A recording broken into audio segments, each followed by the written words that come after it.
What's up, guys? Welcome back to MMA Today. Today, I just want to go ahead and talk about UFC 306. I think that this is going to be an amazing card, just simply because we have O'Malley coming back. He's making his return. I feel like O'Malley is one of the most exciting fighters in the UFC currently. He's an amazing striker, crazy footwork, always keeps it entertaining, puts on a show.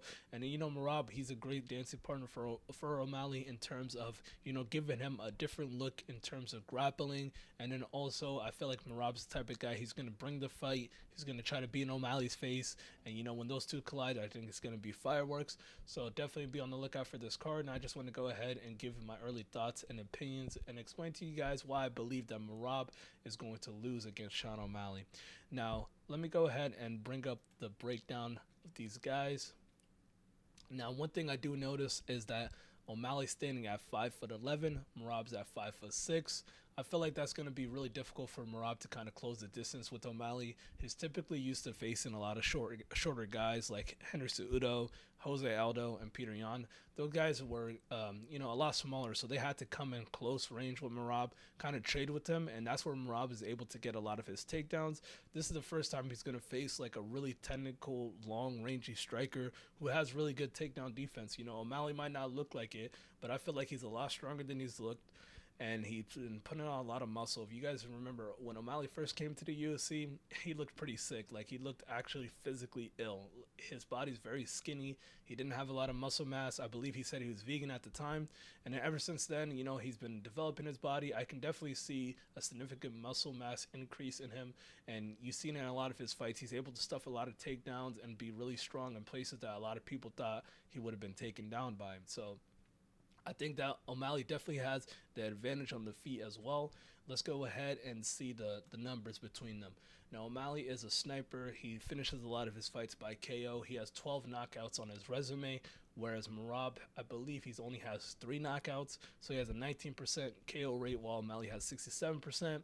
And then if we look at the submissions, even though Merab does have the grappling advantage, I'm very shocked that he only has 1 submission on his resume, and so does O'Malley. So technically, they kind of have tied in submissions, even though Merab definitely likes to control the fight on the ground and shoot as many takedowns as possible, where O'Malley's very comfortable keeping it on the feet and, dancing on his opponents. Now, if we look at the decision rate, this is where it's going to be big here. Merab has a 75% decision rate, while O'Malley has 28%. So Merab's definitely going to be looking to take this 5 rounds with O'Malley, and I feel like that's going to be the number one mistake there. For a guy to beat Sean O'Malley, I think you're going to have to try to finish him as well. You can't expect to go 5 rounds with him, because you're giving a sniper 5 rounds, 25 minutes, and in 25 minutes, he has a very high likelihood of actually catching you and dropping you. Because if you look at his fights, he lands 7.6 significant strikes per minute, while Merab only lands 4. So, O'Malley's going to be kind of teeing off here if you give him the opportunity. Whereas Merab, he kind of only strikes just in order to get a takedown. So he likes to mix it up, which is great and all. But I feel like if you're going to be that type of fighter, you're going to want to hold your opponents down.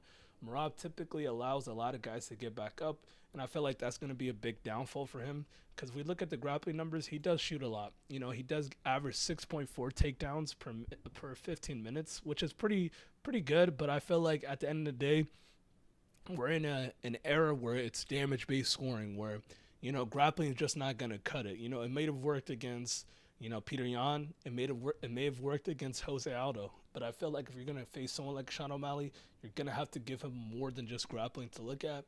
So maybe Merab did work on his boxing. Maybe his boxing got better. Hopefully it is, because I feel like that's going to be a big key in beating someone like Sean O'Malley. You're going to have to give him a lot of looks on the feet and then shoot a takedown. Now, if we look at the odds, I believe that they have Merab as a favorite, which is kind of shocking to me. I feel like Sean O'Malley never gets the respect he deserves. I think maybe it's the look, maybe it's the colorful hair, maybe it's the shorts, whatever you guys want to call it. He has a weird personality that a lot of people seem to not like or don't understand.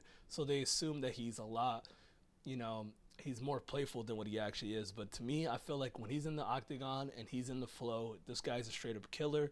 He's gonna find your chin and he's gonna hurt you. Now, Aljamain Sterling, Merab's teammate, who Sean O'Malley took the belt from had an interesting take on the keys for how Merab's gonna win this fight, and I wanted to go ahead and let you guys hear that.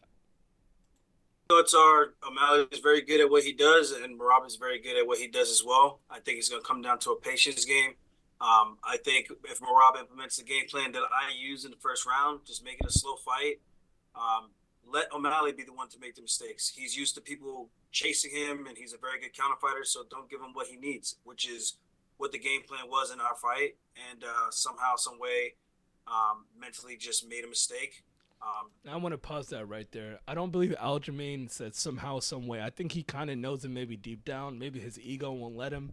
But all I remember is that in that fight, Aljamain Sterling was kind of pressuring O'Malley, trying to get him to bite, but he couldn't. And O'Malley's footwork was actually the thing that was frustrating Aljamain and caused him to kind of lunge in. Because if you guys remember in that fight, Aljamain did secure a takedown at the end of the round, but he didn't really get to do much with it.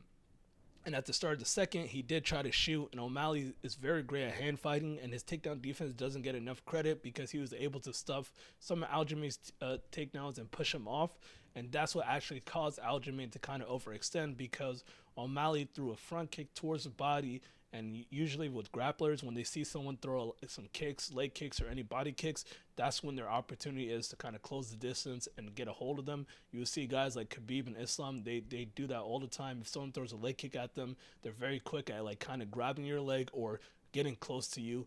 And that's what Aljamain tried to do. He tried to lunge in after O'Malley was frustrating him on the feet.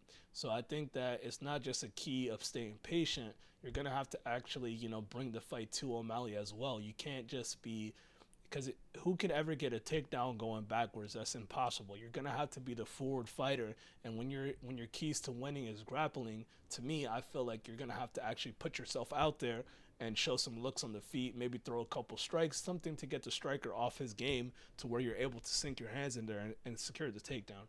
So let's hear what he had to say as well.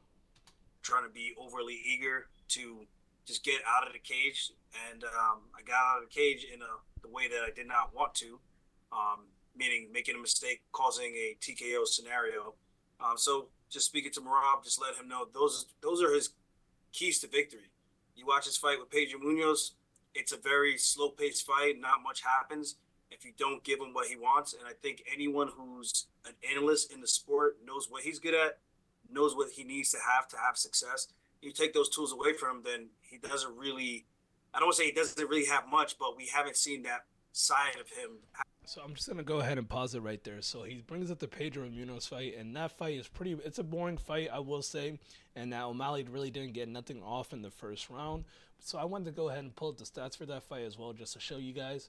So if you guys look here, Pedro's at the red, O'Malley's in the blue. So if you guys see here, Pedro landed 19 strikes to 15 in the first round. So technically he did win the first round. But one thing I did notice that it says 100% leg kicks and 0% to the head, 0% to the body. That just tells me that Pedro Munoz wasn't able to really even do anything significant to O'Malley and throw him off. And I remember a lot of those leg kicks that he was throwing were actually checked, but they counted as lands because I don't know, just the UFC stats counters are a little bit off. But I do remember that he wasn't able to land anything to the O'Malley's head and O'Malley's body. And the thing about Pedro is the difference between him and Merab is Pedro's actually more of a striker. He's not necessarily a grappler or a guy who's going to shoot a bunch of takedowns, so he does utilize a lot of leg kicks, whereas Merab typically doesn't really even use any leg kicks in his game. He likes to stand up and box. He kind of likes the pressure.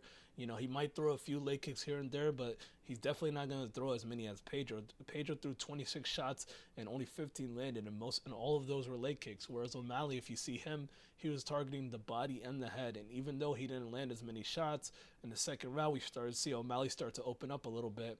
So I will say, like, I guess Aljamain has a point in terms of the patience might win you around here and there, but I feel like a winning a round is not going to be significant in terms of beating O'Malley. You're going to have to show him a lot of different looks, like I said earlier. And the thing about it is, it kind of reminds me of Ilya Taporia versus Volkanovski in a way. Volkanovski was kind of winning the game in terms of point fighting, landing some leg kicks, landing some good jabs, where Ilya was kind of stalking, landing shots to the head, landing like really powerful combinations, which led to Volk's downfall. And I felt like with O'Malley, it could be a similar situation where maybe Marab's trying to throw out a couple things, try to move around, but I felt like O'Malley eventually is going to find your chin, whether it's earlier or later. And I felt like that's going to be a huge downfall for Merab. Let's hear what some of the things Aljamain had to say as well. Let's finish that up. Having to be the aggressor when his opponent is not hurt. With Merab, we know he could go forward, push the pace on you, and we know he can step back when he needs to. We know when he's been hurt, he can fight through it. And I think we've seen more out of Merab than we have seen out of the O'Malley game. All right, I'm gonna pause that right there. I will give him that Merab is very durable. You know, the guy is able to eat a ton of damage and also give it back a little bit.